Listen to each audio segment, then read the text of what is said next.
পরিচালনা করেছেন নুরুল আলম আতিক এবং প্রডিউসার ছিল তার স্ত্রী, সেও একজন নির্মাতা, মাতিয়া বাদশা।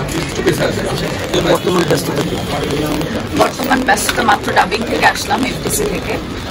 ইনশাল্লাহ আমরা চেষ্টা করছি ঈদের রিলিজ করার, বাট ঈদে না হলেও ঈদের 15 দিন পর ইনশাল্লাহ আমার ফাইল রিলিজ হবে, সেটা আপনারা জানতে পারবেন কিছুদিনের মধ্যে রিজার্ভেশন আসবে।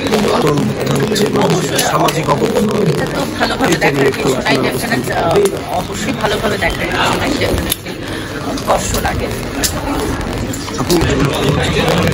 নেক্সট কোয়েশ্চেন, এরপরে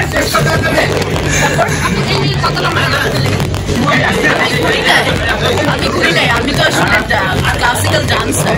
সো আমার অ্যাওয়ার্ড পাওয়া শুরু হয়েছে 3 বছর বয়স থেকে। তো এখন কম্পিটিশন কম করতে হয়, ছোটবেলা কম্পিটিশন বেশি করতে হতো, কারণ আমরা যারা ডান্সার আমাদের অনেক কম্পিটিশন সেটা রিসার্চ